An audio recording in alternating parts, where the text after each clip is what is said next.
আজ আমি পড়ব বহুল পঠিত হুমায়ুন আহমেদের একটি উপন্যাস, সেটি হচ্ছে অপেক্ষা। এটি অনেক জনপ্রিয় একটি উপন্যাস, তবু আমার এখনও এটা পড়া হয়নি। আমি ভাবতেছি এটা পড়ব। আপনারা হয়তো অনেকেই এটি পড়েছেন কিংবা শুনেছেন। আজ আমি এটি পড়ব, হুমায়ুন আহমেদের অপেক্ষা উপন্যাসটি। তো আপনারা আমাকে বলবেন যদি আমার কোনো ভুল ত্রুটি হয়, তো আমি সংশোধন করার চেষ্টা করব। তো আজ আমরা পড়ব অপেক্ষা উপন্যাসের প্রথম পর্ব। তো শুরু করা যাক। ঘর খুলিয়া বাহির হইয়া জ্যোৎস্না ধরতে যাই, আমার হাত ভর্তি চাঁদের আলো ধরতে গেলেই নাই। সুরাইয়া অবাক হয়ে তার ছেলের দিকে তাকিয়ে আছে। ছেলের নাম ইমন, 5 বছর 3 মাস। মাথা ভর্তি কোঁকড়ানো চুল, লম্বাটে ধরনের মুখ। মাঝে মাঝেই সেই মুখ কোনো এক বিচিত্র কারণে গোলগাল দেখায়। আজ দেখাচ্ছে। ইমন তার মায়ের বিস্মিত দৃষ্টির কারণ ধরতে পারছে না। সে ভুরু কুঁচকে মায়ের দিকে তাকিয়ে আছে। ভুরু কুঁচকানোর এই বদভ্যাস সে পেয়েছে তার বাবার কাছ থেকে। ইমনের বাবা হাসানুজ্জামান অতি তুচ্ছ কারণে ভুরু কুঁচকে ফেলেন। সেই কুঁচকানো ভুরু সহজে মসৃণ হয় না। সুরাইয়া বলল, ইমন, একটা কাজ করো, আমার শোবার ঘরে যাও, ড্রেসিং টেবিলের আয়নাটার সামনে দাঁড়াও, দাঁড়িয়ে সুন্দর করে হেসে আমার কাছে চলে এসো।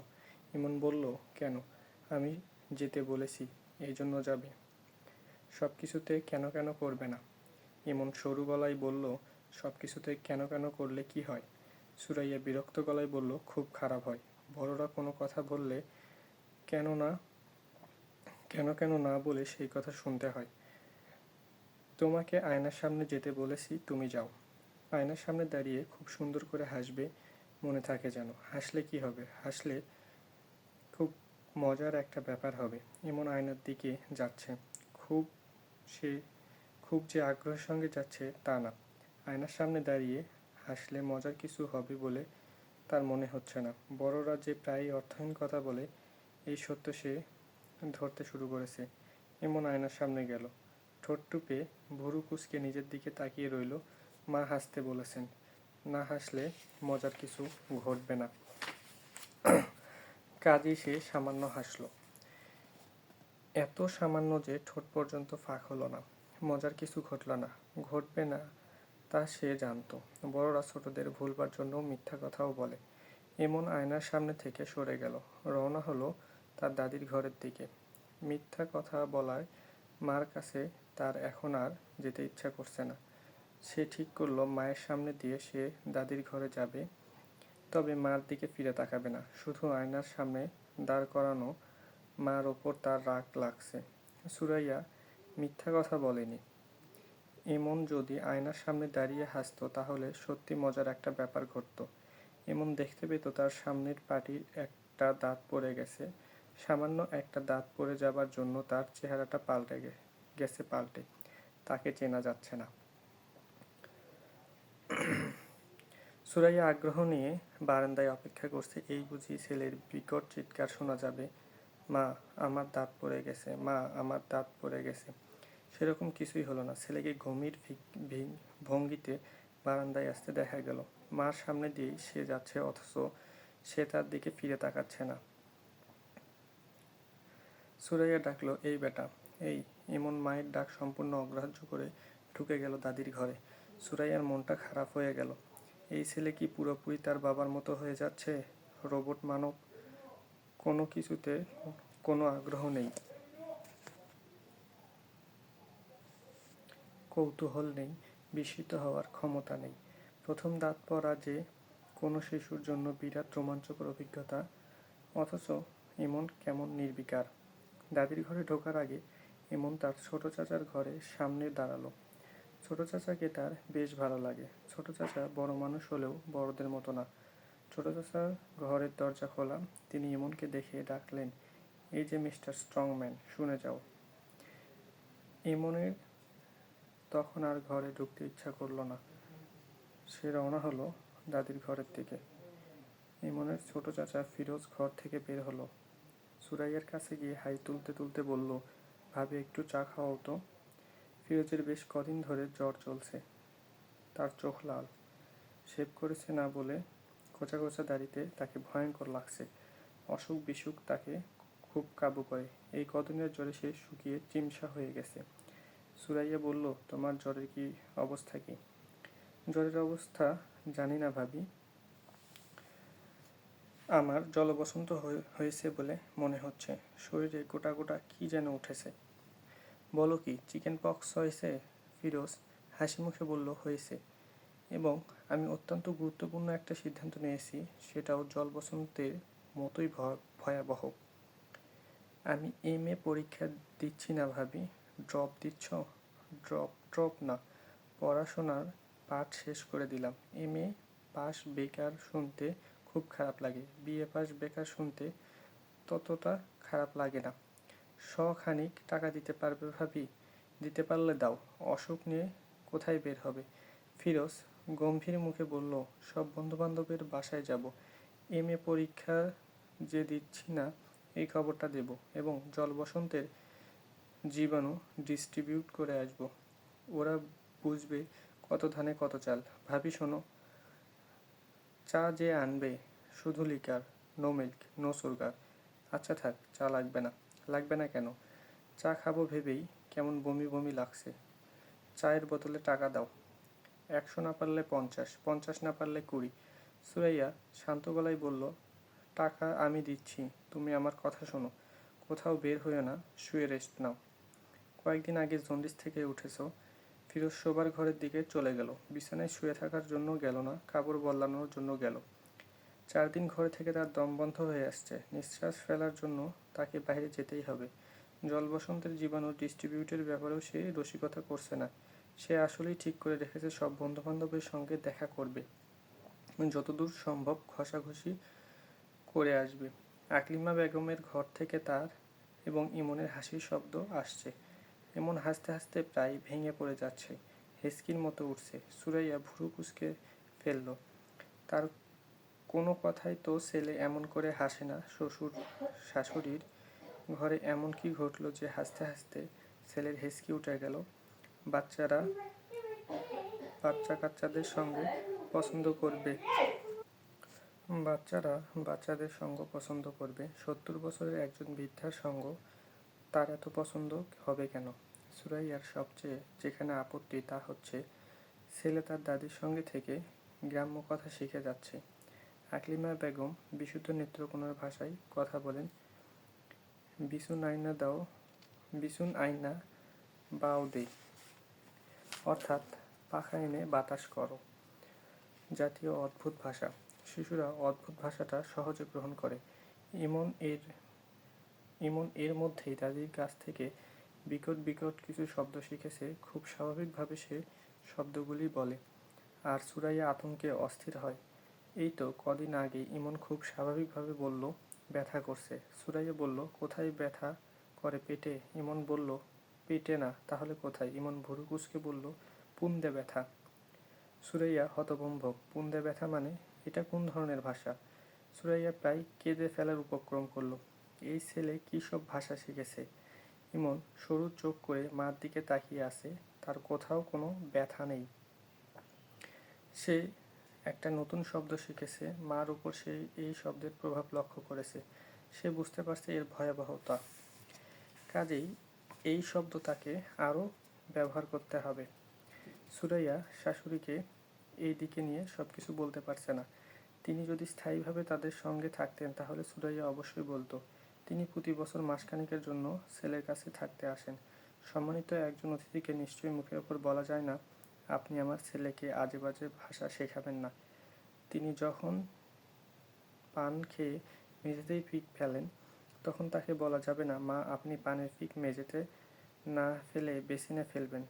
তার শাশুড়ির যে ব্যাপারটা সুরাইয়া অসহ্য লাগে, তা তিনি শাড়ির নিচে ব্লাউজ কিছুই পরেন না, তার নাকি দমবন্ধ লাগে। সুরাইয়া লক্ষ্য করেছে ইমন কৌতূহলী চোখে তার দাদুর আদুল গায়ের দিকে তাকিয়ে থাকে। এই বয়সের বাচ্চাদের কৌতূহল থাকে তীব্র। ইমন যে তার দাদুর ঘরে যাবার জন্য এত ব্যস্ত, এটাও তার একটা কারণ হতে পারে। এখন বাজছে 11টা। ফিরোজ জ্বর নিয়েই বের হয়ে গেছে। মনে হচ্ছে তার এমএ পরীক্ষা সত্যি সে দেবে না। ফিরোজের এই একটা ব্যাপার আছে, হাসি তামাশা করেও যা বলে তাই। সুরাইয়া গম্ভীর মুখে বারান্দায় দাঁড়িয়ে আছে। তার হাতে ক্রিমের একটা কৌটায় ইমনের দাঁতটা সুরাইয়া সকাল বেলায় বিছানা ঠিক করতে গিয়ে পেয়েছে এবং অতি মূল্যবান বস্তুর মতো কৌটায় ভরে রেখেছে। ইমন নিশ্চয়ই দাঁতটা পেয়ে খুব খুশি হবে। একটা বস্তু নিজের শরীরের অংশ ছিল, এখন নেই। ব্যাপারটার মধ্যে বিরাট নাটকীয়তা আছে। ইমন তার দাদির ঘর থেকে বের হচ্ছে না। আকলিমা বেগম ডাকলেন, বৌমা হইন্যা যাও। সুরাইয়া তার শাশুড়ির দরজার সামনে দাঁড়ালো। তার মনটাই খারাপ হয়ে গেল। কি বিশ্রী ব্যাপার। আকলিমা বেগমের শরীরের উপরের অংশে আজ কোনো কাপড় নেই। শাড়ির উপরের অংশটা তিনি কোমরে প্যাঁচ দিয়ে পরে আছেন। আকলিমা বেগম হাসি মুখে বললেন, কারবার দেখছো? ইমন্নার দাঁত পড়েছে। সুরাইয়ার গা কাটা দিয়ে উঠল। ইমন্না আবার কি? তার ইমন কি কাজের ছেলে যে তাকে ইমন্না ডাকতে হবে? বান্দরটারে কি সুন্দর লাগতেছে দেখো। বান্দর আবার ফোকলা দাঁতে হাসে। ও বান্দর, তুই হাসোস কেন?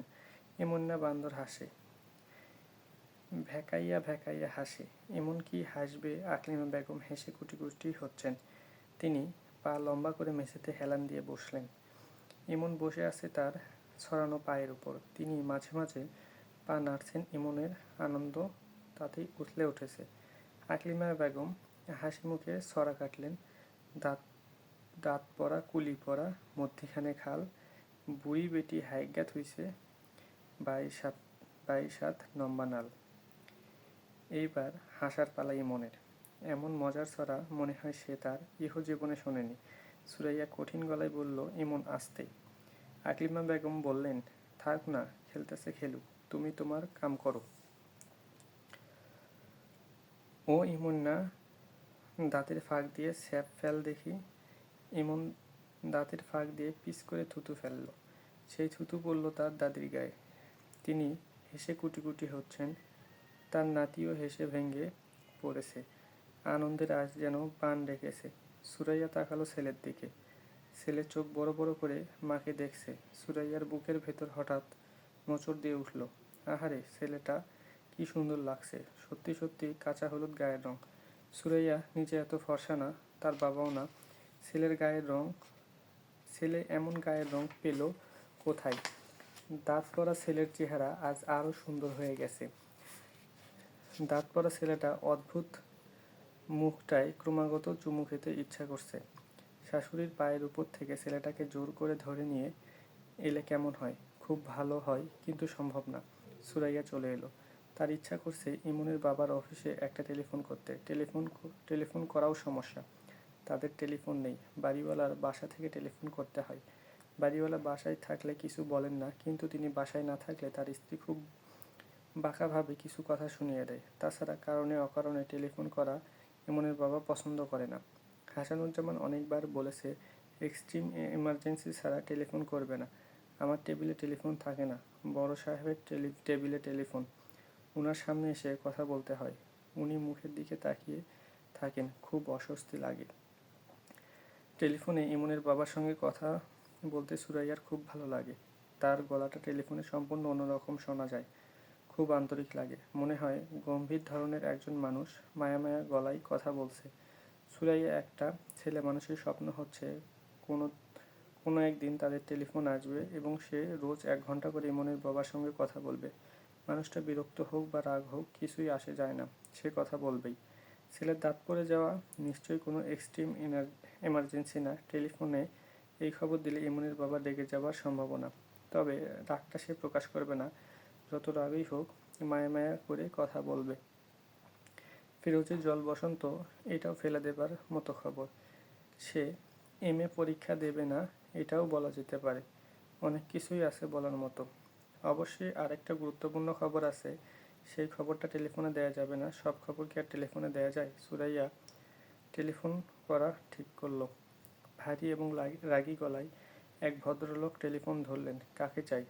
এমনভাবে বললেন যেন কাউকে চাওয়াটা শাস্তিযোগ্য অপরাধ। সুরাইয়া হকচকিয়ে গিয়ে বোকার মতো বলল, দয়া করে ইমনের বাবাকে দিন। ইমনের বাবার নামটা জানতে পারি? সুরাইয়া লজ্জিত গলায় নাম বলল। ভদ্রলোক বললেন, আপনি ধরে থাকুন, লাইনটা ট্রান্সফার করে দিচ্ছি। তার প্রায় সঙ্গে সঙ্গে ইমনের বাবা মায়া মায়া গলায় বলল, কে সুরাইয়া, কেমন আছো? সুরাইয়ার এত ভালো লাগলো যে চোখে প্রায় পানি এসে গেল। সে বোকার মতো বলে বসলো, এখনও আসছো না কেন? অফিস ছুটি হোক তারপর আসবো। শোনো, ইমনের দাঁত পড়ে গেছে, উপরের পাটির দাঁত। তাকে যে কি অদ্ভুত দেখাচ্ছে। তার কি দাঁত পড়ার মতো বয়স হয়েছে? 6 বছর বয়সে দাঁত পড়ে, ওর 5 বছর 3 মাস। ও আচ্ছা, তোমার ভাইয়ের গায়ে গোটা গোটা কি যেন উঠেছে। ওর ধারণা জল বসন্ত। সে জল বসন্ত নিয়েই বাহিরে গেছে। ও আচ্ছা, আমাকে বলেছিল সে এমএ পরীক্ষা দেবে না। নিশ্চয়ই ঠাট্টা করেছে। আমার কাছে ঠাট্টা বলে মনে হয়নি। আচ্ছা শোনো, এই যে হঠাৎ করে টেলিফোন করলাম, রাগ করোনি তো? না, রাগ করবো কেন? টেলিফোন করাটাই তো কোনো ক্রাইম না। তোমার বড় সাহেব, উনি কি তোমার দিকে তাকিয়ে আছেন? উনি তাকিয়ে থাকবেন কেন? টেলিফোন তো আমার টেবিলে। আমাকে টেলিফোন দিয়েছে।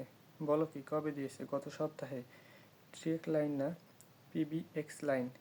গত সপ্তাহে টেলিফোন দিয়েছে, তুমি আমাকে বলনি কেন? এটা কি বলার মতো কোনো ব্যাপার? অবশ্যই বলার মতো ব্যাপার। আশ্চর্য, তুমি এরকম কেন? আমাকে কিছুই বলো না। আচ্ছা শোনো, তুমি আমাকে ফোনের একটা কার্ড ধরিয়ে দেবে, আমি রোজ তোমাকে টেলিফোন করব। সুরাইয়া শুনল ইমনের বাবা হাসছে। কিন্তু আজ অনেকক্ষণ তোমার সঙ্গে কথা বলবো, তোমার কাজ থাকুক আর যাই থাকুক। সুরাইয়া, আজ 4টার সময় আমাদের একটা মিটিং আছে। আমাকে সেই মিটিংয়ের ফাইল তৈরি করতে হবে 3টার মধ্যে। কাজেই তোমাকে টেলিফোন রাখতে হবে। সুরাইয়া দুঃখিত গলায় বলল, ও আচ্ছা। আমি এক কাজ করি, আজ সকাল সকাল চলে আসি, তারপর কোনো একটা স্টুডিওতে গিয়ে এমনের একটা ছবি তুলে রাখি। বড় হয়ে দেখলে মজা পাবে। আচ্ছা, সুরাইয়া রাখি। ইমনের বাবা টেলিফোন রেখে দিল। সুরাইয়া তারপরেও বেশ কিছু সময় টেলিফোন কানে ধরে রাখলো। পোপো শব্দ হচ্ছে। শব্দটা শুনতে এমন খারাপ লাগছে। আর কাউকে কি টেলিফোন করা যায়? ছেলের দাঁত পড়েছে, এই খবরটা নিশ্চয়ই অন্যকে দেবার মতো। বড় ভাইজানকে কি খবরটা দেব? সুরাইয়া মনস্থির করতে পারছে না। তার বড় ভাই জামিনুল রহমান শুকনা ধরনের মানুষ। তিনি নিজের ব্যবসা ছাড়া অন্য কোনো কিছুই বুঝেন না। তিনি কোনো কিছুতে বিরক্তও হন না বা আনন্দিতও হন না। সুরাইয়া ভাইজানের বাড়িতে টেলিফোন করল। জামিনুল রহমান টেলিফোন ধরলেন এবং গম্ভীর গলায় হ্যালো বলার বদলে বললেন, কে?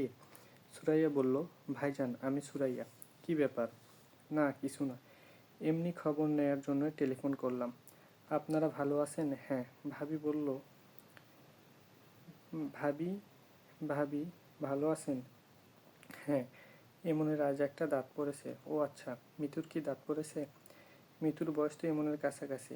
এমনের 2 মাসের ছোট। মিতুর দাঁত পড়েনি? জানি না তো। আপনার শরীর ভালো আছে ভাইজান? হুম। হজমের যে সমস্যা ছিল মিটেছে? না, আছে। সুরাইয়া, এখন রাখি, আমাকে একটু পুরনো ঢাকায় যেতে হবে। তোরা একদিন চলে আসিস, জামাইকে নিয়ে আসিস, তোর শাশুড়িকেও নিয়ে আসিস। সুরাইয়া কিছু বলার আগেই তিনি টেলিফোন রেখে দিলেন। সুরাইয়া তারপরেও টেলিফোন কানে দিয়ে রাখলো। পোপো শব্দ হচ্ছে। মন খারাপ করা। তারপরও আজও কেন জানি শব্দটা শুনতে ভালো লাগছে। মানুষের জীবনে এক একটা দিন এক এক রকম হয়ে আসে। কোনো কোনো দিন মন খারাপ হবার মতো ব্যাপার ঘটলেও মন খারাপ হয় না, বরং মন ভালো হয়ে যায়। আজ মনে হয় সেরকম একটা দিন। ব্যাপারটা কি? রাত 11টা বাজে, ইমনের বাবা এখনও আসছে না। সুরাইয়া প্রাণপণ চেষ্টা করেছে দুশ্চিন্তা না করতে। যেদিন সকাল সকাল বাড়ি ফেরার কথা থাকে সেদিন দেরি হয়ে যাওয়া এটা জানা কথা। তার কোনো বন্ধু হয়তো তাকে বাসায় ধরে নিয়ে গেছে, তার ছেলের জন্মদিন বা এই জাতীয় কিছু। রাতে না খাইয়ে ছাড়বে না। খাওয়া দাওয়া শেষ করে গল্প করতে দেরি হচ্ছে। সুরাইয়া বারান্দায় হাঁটাহাঁটি করছে। একবার ফিরোজের ঘরে উকি দিল। ফিরোজ ফেরেনি। তাকে নিয়ে দুশ্চিন্তা করার কিছু নেই। সে প্রায়ই রাত বিরাতে বাড়ি ফেরে। একবার ফিরেছিল রাত 3টায়। কিন্তু ইমনের বাবা তো কখনো এত দেরি করে না। সত্যিকারে কোনো বিপদ হয়নি তো? বড় শহরের বিপদগুলি হয় বড় বড়, কোনো কারণ ছাড়াই হঠাৎ গন্ডগোল লেগে যায়, গাড়ির কাঁচ ভাঙা হতে থাকে। গাড়ির কাঁচ ভাঙা হতে থাকে, ককটেল ফুটতে থাকে। একসময় পুলিশের গাড়ি আসে। বেশিরভাগ সময়ই পুলিশরা গাড়ি থেকে নামে না। যদি নামে তাহলে নিরীহ মানুষরা যারা যদি নামে তাহলে নিরীহ মানুষ যারা সাথে সাথেও নেই পাশেও নেই, তাদের দিকে হুঙ্কার দিয়ে ছুটে যায়, লাঠিপেটা করে, মাথা ফাটিয়ে দেয়। যেদিন কোথাও কোনো গন্ডগোল থাকে না সেদিন ফুটপাতে ট্রাক উঠে পড়ে। এই অদ্ভুত শহরে নিশ্চিন্ত হয়ে ফুটপাত দিয়ে হাঁটার উপায় নেই। আজ কি শহরে কোনো গন্ডগোল হচ্ছে? পত্রিকায় তো কিছু লেখেনি। পত্রিকাটা অবশ্য সুরাইয়ার ভালো মতো পড়া হয়নি। এখন বারান্দায় বসে পত্রিকাটা পড়া যায়, এতে সময় কাটবে। সুরাইয়ার কেন জানি মনে হচ্ছে রাত 12টা বাজার সঙ্গে সঙ্গেই ইমনের বাবা আসবে, আর তার আবার যা মনে হয় তাই হয়। সুরাইয়া পত্রিকা নিয়ে বসলো। রাত 12টা 5 পর্যন্ত সে পত্রিকা পড়ল, কেউ এলো না। সুরাইয়ার বমি বমি লাগছে। এই বমি উদ্বেগজনিত বমি না, এর কারণ ভিন্ন। তার শরীরে আরও একজন মানুষ বাস করছে, সে তার অস্তিত্ব জানান দিচ্ছে। মানুষটার কথা হাসানকে এখনো বলা হয়নি। আজ বলে ফেললে কেমন হয়? শুধু তার শাশুড়ি জানেন। ছেলের বাড়িতে পা দেওয়ার কিছুক্ষণের মধ্যেই তিনি নিচু গলায় বললেন, ও বউ, তোমার কয় মাস? সুরাইয়া হতভম্ব। তার মাত্র 3 মাস চলছে। কারো কিছু বোঝার কথাই না। তিনি কি করে বুঝলেন? পুরনো দিনের মানুষদের চোখ এত তীক্ষ্ণ। আকলিমা বেগম ঘুমিয়ে পড়েছেন। তিনি জেগে থাকলে সুরাইয়া তার উদ্বেগের খানিকটা তার সঙ্গে ভাগাভাগি করতে পারত। তাকে কি ডেকে তুলবে?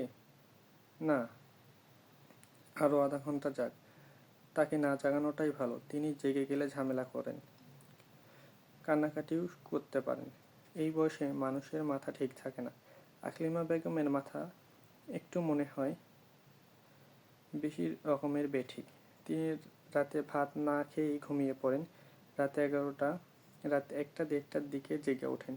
শুরু হয় একা একা কথা বলা, বারান্দায় হাঁটা, মাঝে মধ্যে গানের মতো সুর করে কি জানি বলেন। শুনতে ভালো লাগে। প্রথমবার শুনে সুরাইয়া চমকে উঠে বলেছিল, আম্মা, গান গাচ্ছেন নাকি? হাসান বিরক্ত গলায় বলছে, গান গাইবে কেন? টেনে টেনে কথা বলছে। কথাগুলো কি বুঝতে পারছো? না। উনি কি সবসময় এরকম করেন?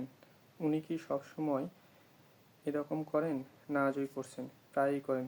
ফালতু আলাপ বন্ধ করে ঘুমানোর চেষ্টা করো। সুরাইয়া বারান্দায় বসে আছে। বারান্দা থেকে রাস্তা দেখা যায় না। বাড়িওয়ালা তার বাড়ির চারদিকে খুব উঁচু করে দেওয়াল দিয়েছে।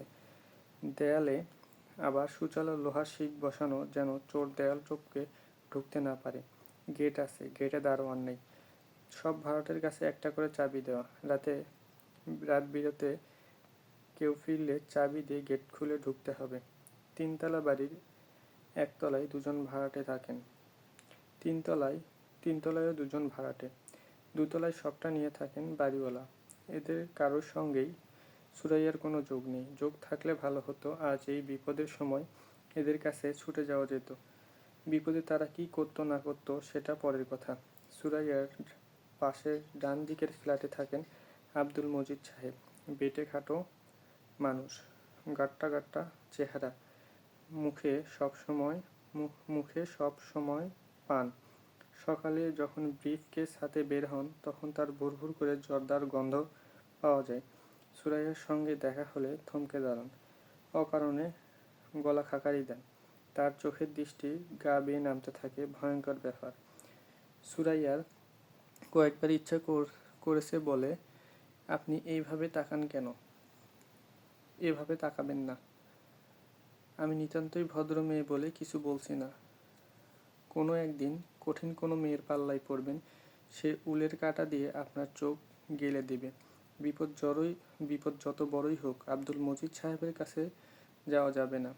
কোথাও কি টেলিফোন করা যায়?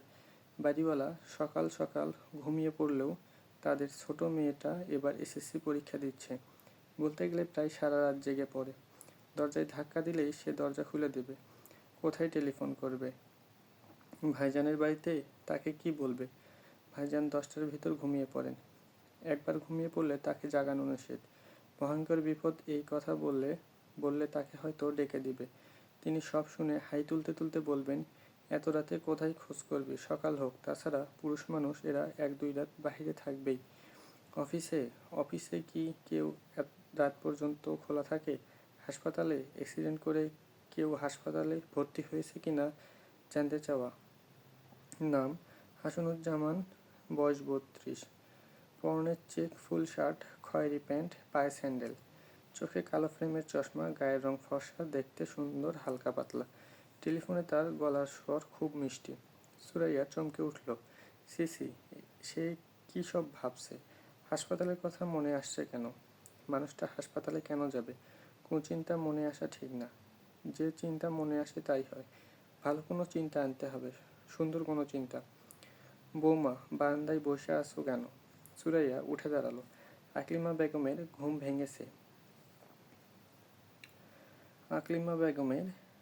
ভেঙেছে। তিনি বারান্দায় চলে এসেছেন। বাকি রাতটা বারান্দায় হাঁটাহাঁটি করে এবং গান গেয়ে কাটাবেন। সুরাইয়া বলল, আম্মা, ও এখনো ফেরোনি? রাত কত হয়েছে? 2টা বেজতে 5 মিনিট। রাত তো মেলা হয়েছে। জি। তুমি ভাত খাইছো? জি না। যাও, তুমি গিয়ে ভাত খাও। চিন্তার কিছু নেই, পুরুষ মানুষ 2-1 রাত দেরি করেই। এইটা নিয়ে চিন্তার কিছু নেই। বন্ধু বান্ধবের বাড়িতে গেছে, তাস খেলতেছে। ও তাস খেলে না মা? খেলে না বইলে যে কোনোদিন খেলবো না এমন কোনো কথা নেই। বিলাই আর পুরুষ মানুষ, এই 2 জাতের কোনো বিশ্বাস নেই। দুটাই শোকসাখনি জাত। যাও ভাত খাইতে যাও, আমি বসতেছি। যাও কইলাম। সুরাইয়া রান্নাঘরের দিকে রওনা হলো। রান্নাঘরে না যাওয়া পর্যন্ত তার শাশুড়ি এই একটা বিষয় নিয়ে কথা বলতে থাকবেন, ভাত খাও, ভাত খাও। গ্রামের মানুষের কাছে ভাত খাওয়াটা অত্যন্ত গুরুত্বপূর্ণ ব্যাপার।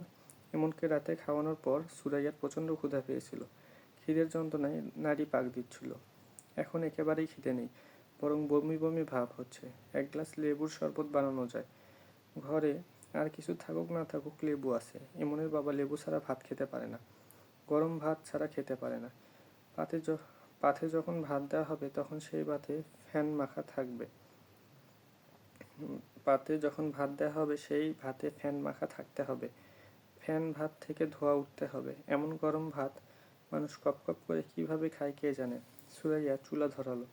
রাতের বেলা হাসান যখন বলে, ভাত বাড়ো, খিদে লেগেছে, তখন সে চুলা ধরিয়ে আধাপট চাল দিয়ে দেয়। হাসানের হাত মুখ ধুয়ে টেবিলে আস্তে আস্তে চাল ফুটে যায়। আজকের অবস্থা ভিন্ন। ভাত রাধা থাকুক, কিছু একটা নিয়ে ব্যস্ত থাকা। ভাত রাঁধতেও তো কিছু সময় যাবে। আকলিমা বেগম মেঝেতে পা ছড়িয়ে বসেছেন। তিনি চেয়ারে বসতে পারেন না, খাটে বসতে পারেন না। রাতে ঘুমানোর সময়ও মেঝেতে চাদর বিছিয়ে ঘুমান। সুরাইয়া মেঝেতে মশারি খাটিয়ে দিতে চেয়েছে, তিনি রাজি হননি। মশারা নাকি তাকে কামড়ায় না। বুড়া মাইনষের রক্তে কোনো টেস নাই গো বউ, শরীরে মশা বয় ঠিকই, কামড় দেয় না। আজ আকলিমা বেগমকে মশা কামড়াচ্ছে। তিনি এর মধ্যে কয়েকটা মশা মেরে ফেলেছেন। মৃত মশাগুলি জড়ো করেছেন, যেন এরা মহামূল্যবান কোনো প্রাণী। এদের মৃতদেহগুলির প্রয়োজন আছে। আকলিমা বেগমের বুক ধড়ফড় করছে। এত রাত হয়ে গেল, ছেলে বাসায় ফিরছে না কেন? এই বয়সের সবচেয়ে খারাপটাই আগে মনে হয়। ভয়ঙ্কর কিছু ঘটে গেছে কি? আজকে রাতটা কি ভয়ঙ্কর কোনো রাত? তার 70 বছরের জীবনে অনেক ভয়ঙ্কর রাত এসেছে এবং চলেও গেছে। হাসানের বাবার মৃত্যুর কথাই ধরা যাক। কবুতরের খুপড়িতে হাত দিয়েছে, কবুতর ধরবে। নতুন আলু দিয়ে কবুতরের মাংস রান্না হবে। হাত দিয়েই হাত টেনে নিল। রাঙা বউ ইঁদুরে কামড় দিয়েছে। কবুতরের বাসাত ইঁদুর না, সাপ, বিরাট এক সাপ। তাদের চোখ সামনেই কবুতরের খোপ থেকে বের হয়ে এলো। দুজনেই হতভম্ব। আকলিমা বেগম দিশা হারালেন না। সঙ্গে সঙ্গেই পায়ের কোষ্ঠা দিয়ে হাত বাঁধলেন। ওঝা আনতে লোক পাঠালেন। কালা গরুর দুধে হাত ডুবিয়ে রাখলেন।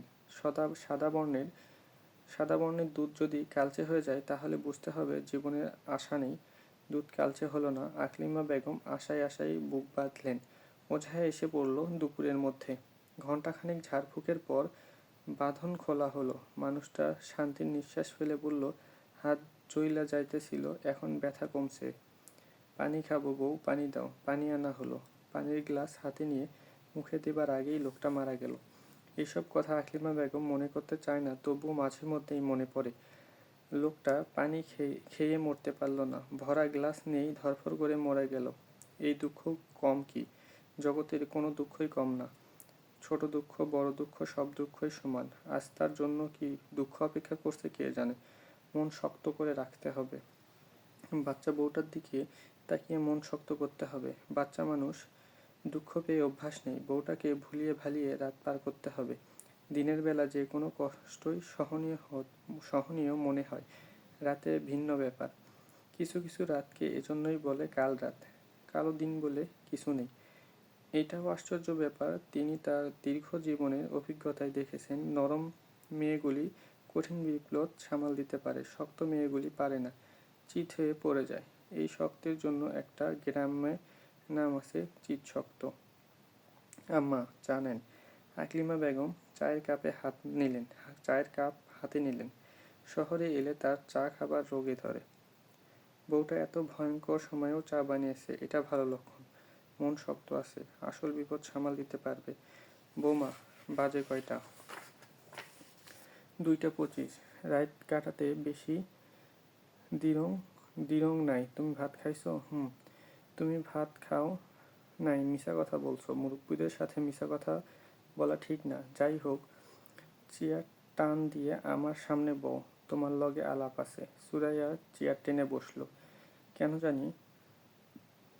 জানি তার হাত পা ঠান্ডা হয়ে আসছে। বৌমা, মন দিয়ে শোনো, আমি একটা গণা গুনছি। গণার মধ্যে পাইছি হাসান ভালো আছে, কাজেই মন খারাপ করবো না। সে আসবে সকালে।